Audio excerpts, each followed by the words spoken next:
नमस्कार। एक और टिप्पणी के साथ मैं अतुल चौरसिया। घटाएं घिर घिर कर हस्तिनापुर के आसमान में अंधेरा बढ़ा रही थी। जेठ बैसाख की आग उगलते आसमान से राहत का पानी बरसने की उम्मीद बढ़ गई थी।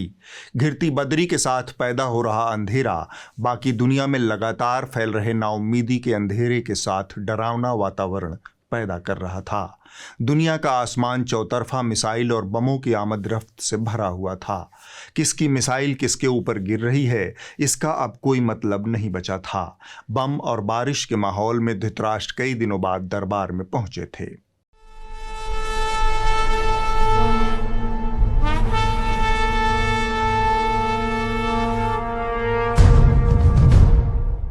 धृतराष्ट्र आज राहत की सांस लिए दरबार पहुंचे थे। अल सुबह से ही रिमझिम बरसात हो रही थी। हस्तिनापुर के नदी नालों में आत्मा को चैन देने वाली राहत बह रही थी।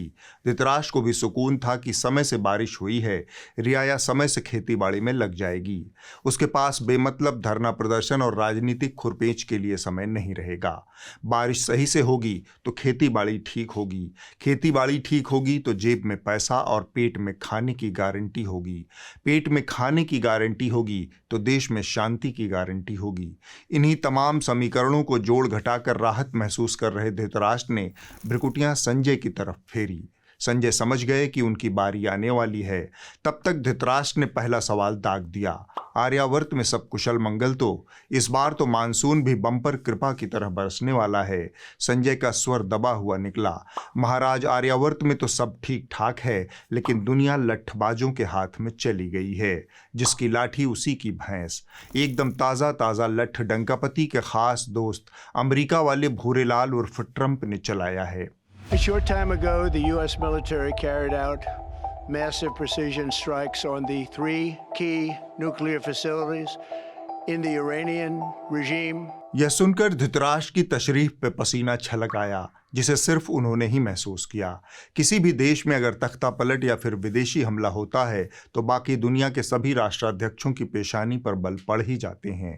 राज आने और जाने के बीच एक पतली सी लकीर होती है। शासकों को यह बात अच्छे से पता होती है। स्वाभाविक रूप से धृतराष्ट्र चिंतित हो गए। चिंताग्रस्त अवस्था में उन्हें डंकापति की याद आई। कहाँ है इस आपत्ति काल में डंकापति? संजय ने कहा, डंकापति की कहानी बहुत लंबी है महाराज, थोड़ा वक्त चाहिए। धृतराष्ट्र के पास यह वक्त देने के अलावा और कोई चारा नहीं था। समय का आश्वासन पाने के बाद संजय ने गहरी सांस भरी और कहा, इस समय पूरी दुनिया में अमेरिका और इजराइल को छोड़कर कोई किसी का सगा नहीं है। सब एक दूसरे के पीठ में छुरा मारने की फिराक में हैं। Russia has launched a big missile and drone attack on Ukraine's capital, Kyiv. This is a Ukrainian drone flying out of a truck in southeastern Siberia, 2,700 miles from the front line, targeting Putin's warplanes deep in the heart of Russian territory. भारतीय सेना ने बताया कि 6-7 मई की दरमियानी रात चलाए गए operation सिंदूर के तहत पाकिस्तान में मौजूद आतंकवादी कैंपों पर हमले किए गए। Israel launched attacks on the Iranian capital Tehran. Explosions heard and plumes of smoke visible after Iran fired hundreds of ballistic missiles towards Israel. इसी बेवफा कातिल दुनिया में डंकापति गत दिनों दुनिया की सैर करने निकले थे। उन्हें दुनिया के चौधरियों की सभा में हिस्सा लेना था, लेकिन डंकापति के पहुंचने से पहले ही बड़ा वाला चौधरी सभा बीच में छोड़कर निकल गया।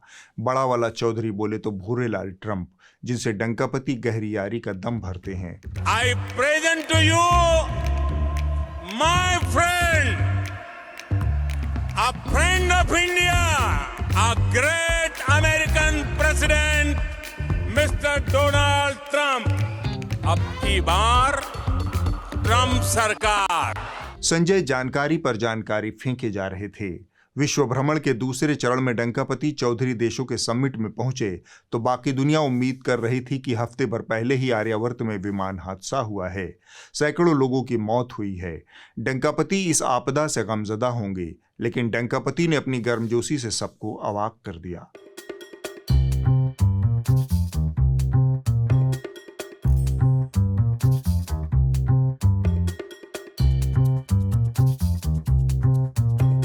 दरअसल डंकापति हैं ही इतने उन्मुक्त और मिलनसार, बस सामने कोई गोरी चमड़ी वाला हो। विमान हादसे का सारा दुख डंकापति ने अपने अट्ठहास में उड़ा दिया। दुनिया के बाकी राष्ट्राध्यक्षों को शंका हुई कि विमान हादसा किसी और देश में तो नहीं हुआ था। गम और दुख का जो प्रदर्शन डंकापति ने अपने देश में किया था, उसका विदेशी धरती पर दूर दूर तक नामो निशान नहीं था। वही गम जिसे बयान करने का ठेका उन्होंने इस चापलूस दरबारी को दिया था।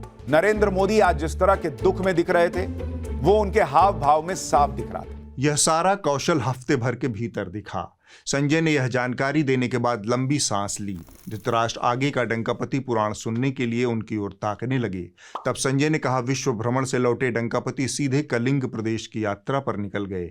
वहां पहुंचकर डंकापति ने अपने साथी भूरेलाल ट्रंप की एक कहानी बताई। मैंने अमेरिका के राष्ट्रपति को कहा कि आपका निमंत्रण के लिए धन्यवाद, मुझे तो महाप्रभु की धरती पर जाना बहुत जरूरी है। डंकापति ने सिर्फ अपने मित्र का निमंत्रण ही नहीं ठुकराया, बल्कि लगे हाथ उन्होंने एक बहुत जरूरी काम भी निपटाया। अपने परम मित्र भूरेलाल के साथ उन्होंने लंबे वक्त से बकाया एक हिसाब भी चुकता किया। इसके लिए डंकापति की जमकर तारीफ हो रही है। इस बातचीत का ब्यौरा सुनिए।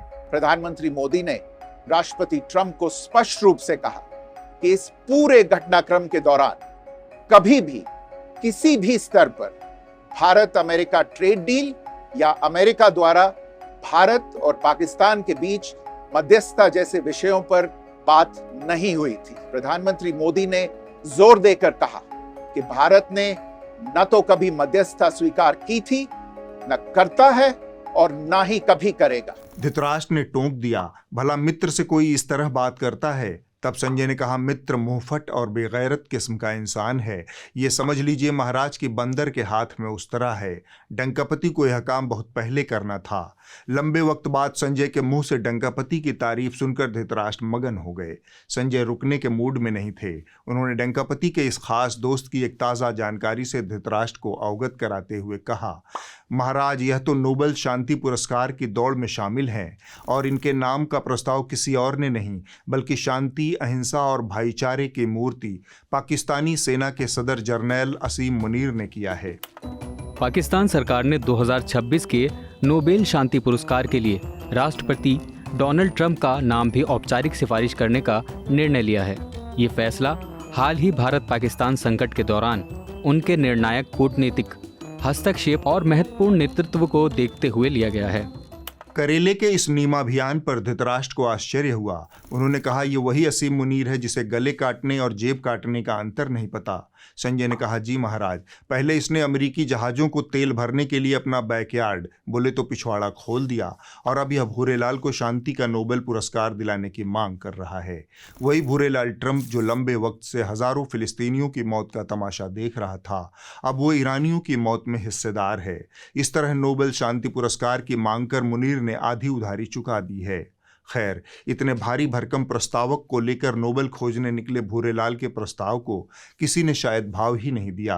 तब भूरेलाल ने स्वयं ही दुनिया में शांति स्थापित करने की दिशा में कदम बढ़ाते हुए ईरान के न्यूक्लियर ठिकानों पर 2,500 किलो के बम गिरा दिए।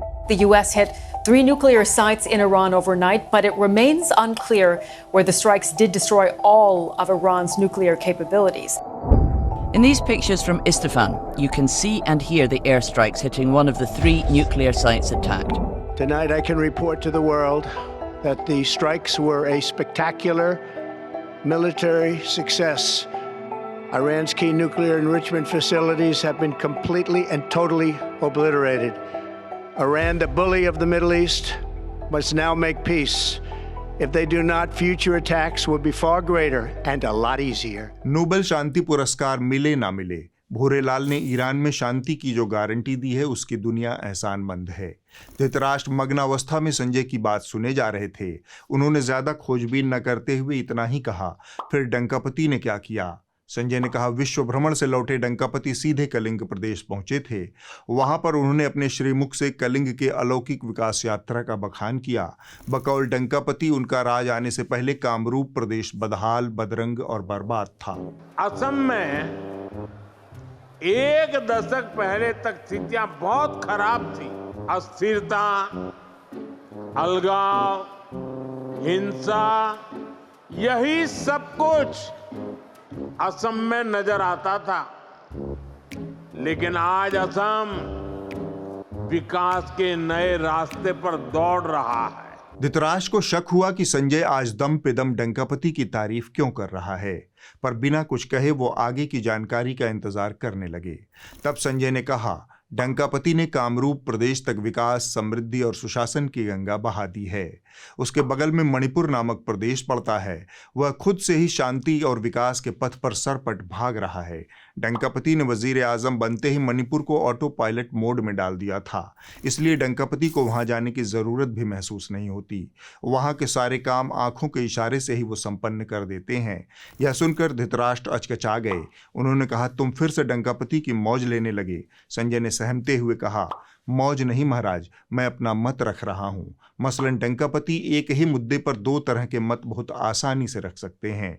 जैसे कि वो विश्व भ्रमण पर हों तो कह सकते हैं कि दुनिया को शांति और अहिंसा ही बचा सकती है, और अगर वो आर्यावर्त में हो तो वो कह सकते हैं कि रोटी खाओ वरना मेरी गोली तो है ही। यूरोप हो या एशिया, समस्याओं का समाधान रणभूमि से नहीं निकलता। डायलॉग और डिप्लोमेसी से ही वही एकमात्र रास्ता है। सुख चैन की जिंदगी जियो, रोटी खाओ वरना मेरी गोली तो है ही। धृतराष्ट्र हाथ की गदूरी में ठोड़ी को टिकाए हुए संजय से डंकापति पुराण सुने जा रहे थे और करीब करीब चट चुके थे। उन्होंने शरीर को सिंहासन पर सीधा एडजस्ट किया और गला खंखार कर बोले, सभा अगले हफ्ते जारी रहेगी, आज कुछ जरूरी काम से निकलना है। यह कहकर वो अंतःपुर को लौट गए। धृतराष्ट्र संजय संवाद में इस हफ्ते बस इतना ही। आगे बढ़ने से पहले एक छोटी सी कविता सुन लीजिए। इसका शीर्षक है रेत खाने वाले लड़के। मैं रेत खाता हूं क्योंकि कुछ खाना मजबूरी है। मैं रोटी, दाल, सब्जी या मीट नहीं खा सकता। मेरी आंतें लगातार कुछ रसायन पैदा करती हैं। मेरा मस्तिष्क हमेशा पेट को कुछ संदेश भेजता है। ये दोनों रुकते नहीं हैं। उन्हें नहीं पता कि मैं कुछ खा नहीं सकता। मेरा खाना 2 वर्षों से किसी और की दया पर निर्भर है। मेरी सांसें किसी और के तराजू पर तौलकर आवंटित हुई हैं। कुछ दिनों से हमने कुछ नहीं खाया है। मैं, मेरी 3 साल की बहन, मेरी माँ, हम सब का खाना बंद है। लेकिन मेरी आंतों को इससे मतलब नहीं। वो कुछ रसायन लगातार पैदा कर रही है। मेरा मस्तिष्क कुछ संदेश लगातार भेज रहा है। इन सब के दबाव में मेरी आंतें ऐंठ रही हैं। कुछ दिन पहले मेरे पिता ब्रेड खोजने निकले थे। ठीक उसी वक्त एक मिसाइल अगले चौराहे पर गिरी थी। वो लौट कर नहीं आई। मेरी आंतें, मेरी बहन की आंतें, मेरी माँ की आंतें ऐंठ ऐंठ कर असहनीय दर्द पैदा करती हैं। इस दर्द को दबाने के लिए हम रेत खाते हैं। मेरे बहुत से साथी भी रेत खाते हैं। हम जल्द ही भगवान के पास जाएंगे। हम पूछेंगे, तुमने अपने सबसे अबोध, निरपराध और मासूम बच्चों को रेत क्यों खिलाया? बहुतों ने वह तस्वीर देखी होगी जिसमें 8 साल का मोहम्मद गजा में रेत खाकर अपनी भूख की कहानी बयान कर रहा है। वह रो रहा है। CNN की वह रिपोर्ट आप सबको देखनी चाहिए।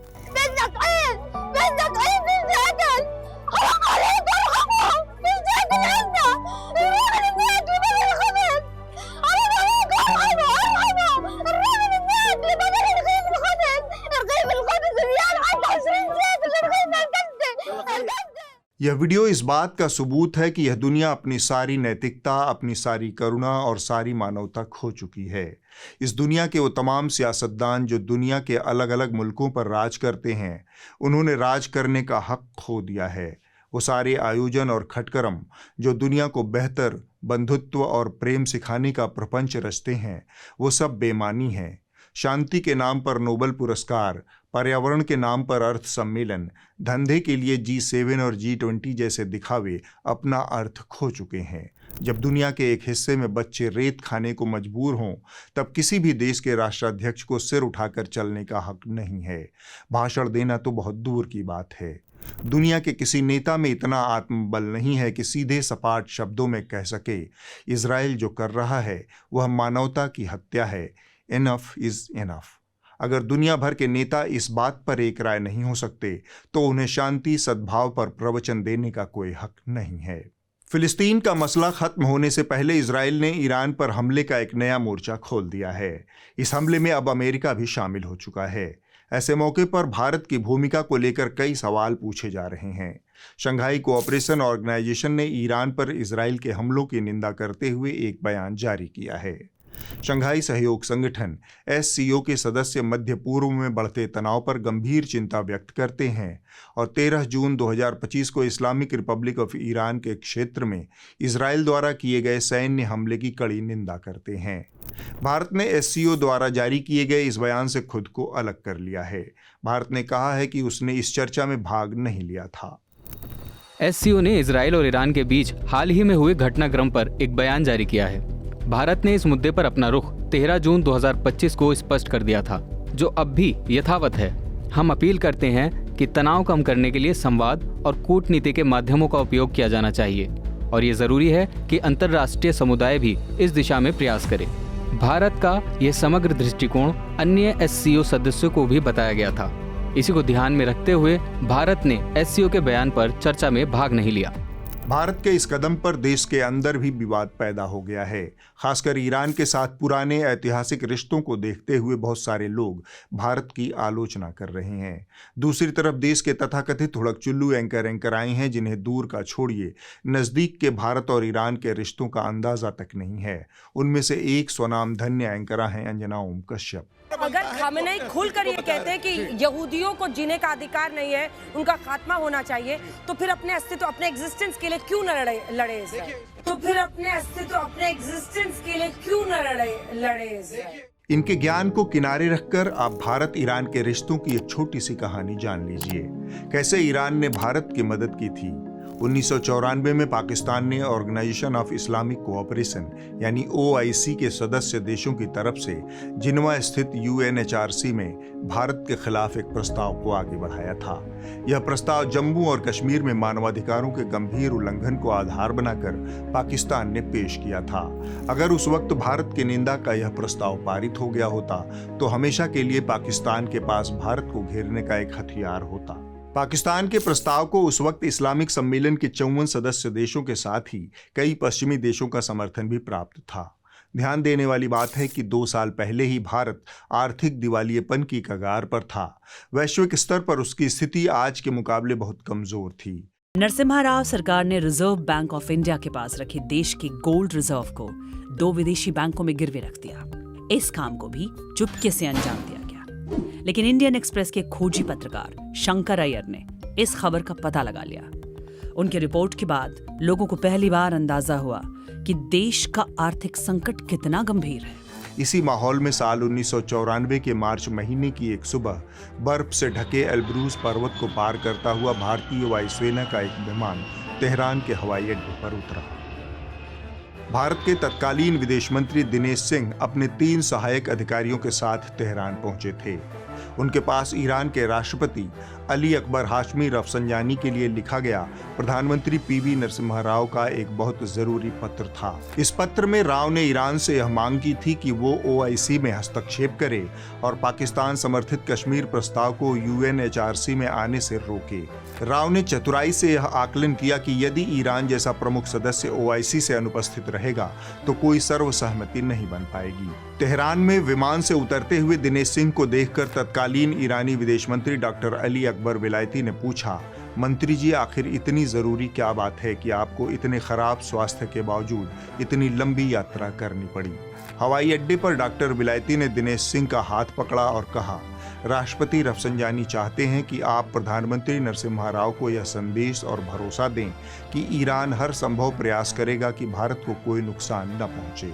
दिनेश सिंह सीधे एम्स से निकलकर तेहरान गए थे। यह गोपनीय यात्रा 6 से 7 घंटे में निपट गई। दिनेश सिंह वापस दिल्ली लौट आए। अगले 72 घंटे में सारी स्थिति साफ हो गई।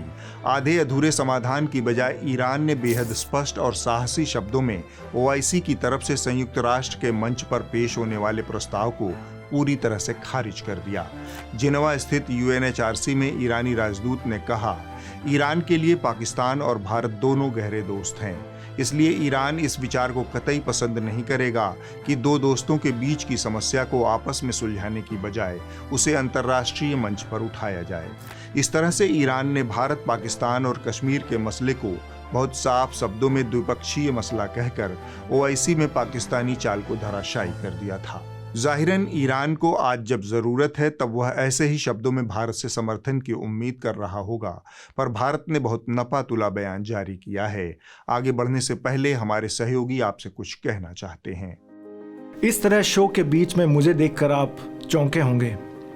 मेरा नाम शिव नारायण है, मैं न्यूज़ लॉन्ड्री में रिपोर्टर हूँ। आप लोगों ने शायद मेरी स्टोरी देखी और पढ़ी होगी। कई लोगों को लगता है कि न्यूज़ लॉन्ड्री में सिर्फ टिप्पणी और न्यूसेंस जैसे लोकप्रिय शो होते हैं, लेकिन हम असल में रिपोर्टिंग पर जोर देते हैं। ग्राउंड से पब्लिक इंटरेस्ट की खबरें लाना हमारी पहली प्रायोरिटी है। इन्वेस्टिगेशन करना, सत्ता से सवाल पूछना और आप तक सच लाना हमारा काम है। जैसे ये कुछ उदाहरण हैं हमारी पत्रकारिता के।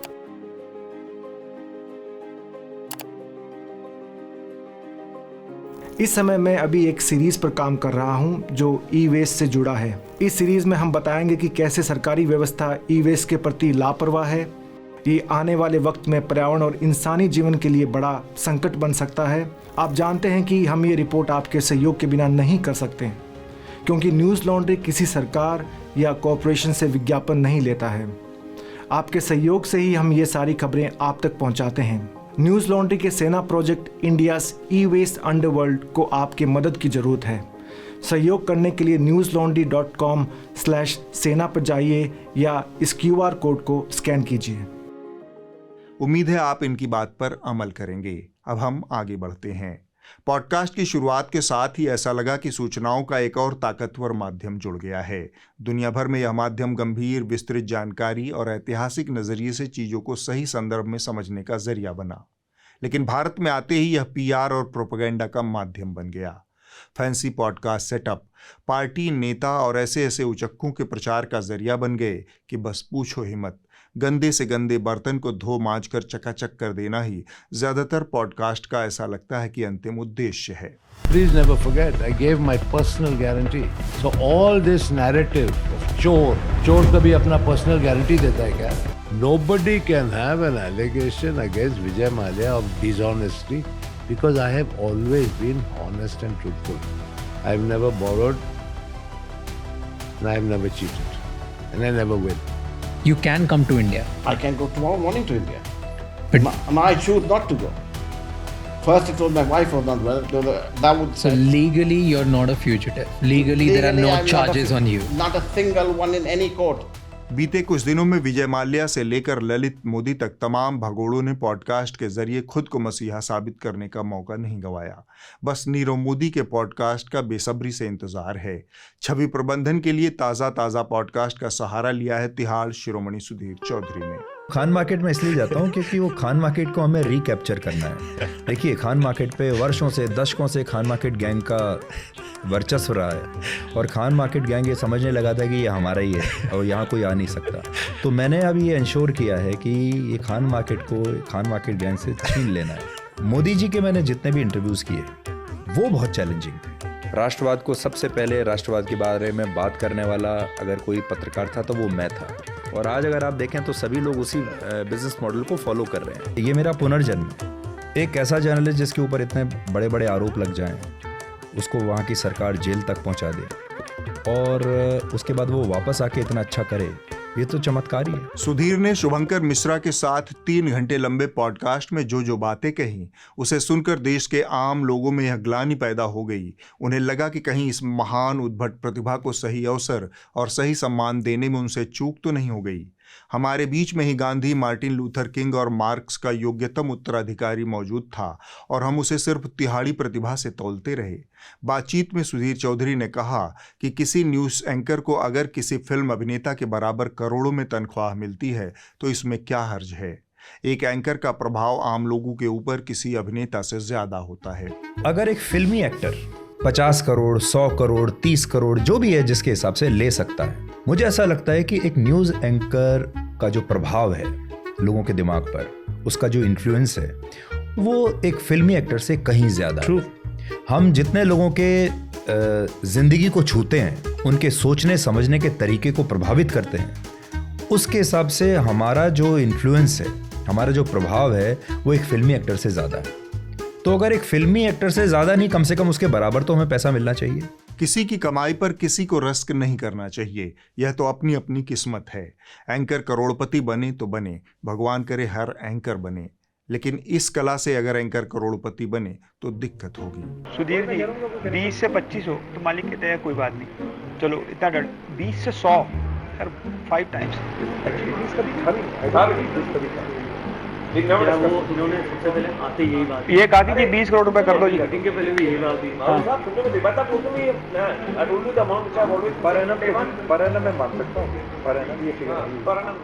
एंकर करोड़पति बने पर पत्रकारिता करके बने। एंकर को पत्रकारिता करनी चाहिए, सुधीर चौधरी की तरह चापलूसी नहीं करना चाहिए। जून की रेटिंग है और इसके अनुसार प्रधानमंत्री नरेंद्र मोदी 800 करोड़ की आबादी वाली इस दुनिया के सबसे लोकप्रिय नेता हैं। आप भारत के तो सबसे लोकप्रिय नेता हैं ही, अब दुनिया के भी सबसे लोकप्रिय नेता हैं। आप तुरंत दोस्ती कर लेते हैं, जैसे अभी नेतन्याहू आए तो आपकी और नेतन्याहू की जो दोस्ती है उसके चर्चे हो रहे हैं कि ऐसा लगा जैसे आप कोई फिल्म देख रहे हैं जिसमें दो दोस्त हैं और वो दोनों पक्की दोस्ती लोगों को दिखा रहे हैं। एलेक्सा से किसी ने पूछा, एक गाना है साजन जी घर आए, बोला एलेक्सा प्ले साजन जी घर आए, और एलेक्सा बोलती है कि आएंगे तो मोदी जी। एक एंकर यानी पत्रकार और एक अभिनेता की आपस में कोई तुलना नहीं है। अभिनेता का काम है अपने अभिनय के जरिए दर्शकों का मनोरंजन करना, एक पत्रकार का काम है समाज की चाल को समझना, जनता के हितों की रक्षा करना, सत्ता से सवाल करना और जांच पड़ताल कर सही तथ्यों की रोशनी में लोगों को जागरूक करना। वरना यह काम करने में क्या पत्रकारिता है। जिहाद अलग अलग हथियारों से, जो हथियार एक तो आपके वो हथियार हैं जिनसे जान ली जा सकती है, लेकिन एक वो हथियार हैं जिनसे दिमाग पर असर डाला जा सकता है। इसलिए एक सॉफ्ट जिहाद है और एक हार्ड जिहाद है, वैचारिक जिहाद भी है और कट्टर जिहाद भी है। 2000 रुपए के हर एक नोट पर NGC यानी नैनो GPS चिप लगा हुआ होगा। 3 घंटे लंबे पॉडकास्ट में सुधीर चौधरी ने यह भी बताया कि चुनाव के बाद मतगणना के दिन बिना रुझान आए या बिना बैलेट बॉक्स खुले ही खबरिया चैनलों के हुड़क-चुल्लू कैसे किसी पार्टी को 100-100 सीटों की बढ़त दे देते हैं। इस तरह का काम करना उनके बस की बात नहीं है। अभी पहला रुझान भी नहीं आया और न्यूज़ चैनल आपको ये बता रहा है कि 100 पार हो गया। एक रुझान नहीं आया अभी तक, एक बैलेट बॉक्स खोला नहीं है, उससे पहले आपने बता दिया कि 100 नतीजे आ भी गए या रुझान आ गए। तो भाई ये अपने बस का नहीं। सुधीर चौधरी ने बहुत हाई मोरल ग्राउंड ले लिया है। चुनाव के नतीजे आने के दिन भले ही उन्होंने 100 सीटों पर बढ़त जैसा छिछोरापन नहीं किया हो, लेकिन बिना चुनाव पूरा हुए, बिना मतदान हुए एक विशेष पार्टी और विशेष नेता को 400 पार सीटें देने का काम भी उन्होंने पूरी बेशर्मी और निष्ठा के साथ किया है। सर देखिए, ये कितनी बड़ी बात है कि चुनाव समाप्त नहीं हुआ और हम आपके अगले टर्म की बात कर रहे हैं, आप 100 दिन में, 125 दिन में। इससे ऐसा लगता है कि चुनाव जो है एक स्टेटस को का चुनाव है, यानी लोगों को ये आश्वस्त है कि आप वापस आने वाले हैं। तो जिस हाई मोरल ग्राउंड पर खड़े होकर वो पॉडकास्ट में बतिया रहे हैं और जो काम वो चैनल पर कर रहे हैं, उसमें क्या अंतर है। ऑपरेशन सिंदूर के दौरान टेलीविजन मीडिया द्वारा फैलाई गई अनाप शनाप फर्जी खबरों को लेकर सुधीर चौधरी ने कुछ इसी तरह की थेथरई की। उनके मुताबिक खबरिया चैनलों ने चाहे किसी भी रूप में बताया हो, पर बताया तो भारत की जीत ही था। और लाइव शो में तो एंकरों की कोई गलती हो ही नहीं सकती, क्योंकि लाइव में उन्हें पीछे से जो बोला जाता है वो उसे ही आगे बढ़ाते हैं। लाइव में तथ्यों की जांच नहीं हो सकती। हमारे देश के मीडिया ने चलिए किसी भी टोन में बताया हो, पर यही तो बताया कि भारत जीत रहा है और पाकिस्तान हार रहा है। ये तो सही है। सुनने में आपको यह बिल्कुल ही पाठशाला वाले अशांत सिन्हा का जवाब लगा होगा। एक आध चीज इधर उधर हो गई तो इसमें क्या बड़ी बात हो गई? क्या किसी ने यह कह दिया था कि पाकिस्तान जो है वो भारत में घुस गया है? पर यहां एक पेंच है। लाइव तथ्यों की जांच एंकर नहीं कर सकता, यह बात ठीक है, पर 5 दिन बाद भी क्या कोई तथ्यों की जांच नहीं कर सकता? वह भी तब जब किसी भी खबर की सत्यता का फैक्ट चेक महामारी की तरह फैल चुका हो। जी हाँ, सुधीर चौधरी ने वही काम किया। देखिए किस तरह से उन्होंने सालों पुराने इजरायली हमले का वही वीडियो कई दिन बाद अपने शो डिकोड के पहले एपिसोड में लूप में चलाया, जिसे 8 मई की शाम ज्यादातर चैनलों ने भारत पाकिस्तान का युद्ध बताकर चलाया था। जब पाकिस्तान ने भारत के अलग अलग शहरों पर और एयर बेसिस पर हमला किया, तब ये हमले एयर डिफेंस सिस्टम की मदद से हमने नाकाम कर दिए। इनमें 2 एयर डिफेंस सिस्टम्स हमने रशिया से खरीदे थे। हफ्ते भर बाद अगर कोई वही गलती दोहराए तो संदेश साफ है, आप पत्रकारिता नहीं चाटुकारिता कर रहे हैं। सरकारी प्रोपेगेंडा का हिस्सा बनने के बाद वैसे भी आपके पास करने को बहुत कुछ नहीं रहता। अब आप इस हफ्ते की रिपोर्ट देख लीजिए। जो कही जा रही थी बातें कि अंदर में भी सोशल डिस्टेंसिंग। इस हफ्ते की रिपोर्ट द मूक नायक से है। राजस्थान के किसानों के बीच एक समय में लोकप्रिय रही खजूर की खेती अब धीरे धीरे कम होती जा रही है। पानी की कमी, बाजार में उचित दाम न मिलना और बदलती जलवायु जैसी चुनौतियों ने मिलकर खजूर की खेती को आज घाटे का सौदा बना दिया है। सर क्या कि हमारे यहाँ बारिश की कुछ कमियां रहती है, कभी एक साल बरसात होती है, एक साल नहीं होती है। पानी की कमी के कारण हमने ये सोचा कि अगर खजूर लगा लेंगे तो इसमें पानी की भी कमी रहेगी और अच्छी पैदावार मिलेगी। मैं तो सब अपना व्यक्तिगत पैसों से ही लेकर आया हूँ। सरकार से भी हमने कृषि उद्यान से भी इस बात की जानकारी ली, लेकिन उन्होंने ये कहा था कि अभी हमें ऐसा कोई सब्सिडी का वो नहीं अनुदान किए यहाँ, जबकि किसानों को यहाँ अनुदान मिलना बहुत जरूरी है। अगले हफ्ते होगी एक और टिप्पणी। नमस्कार।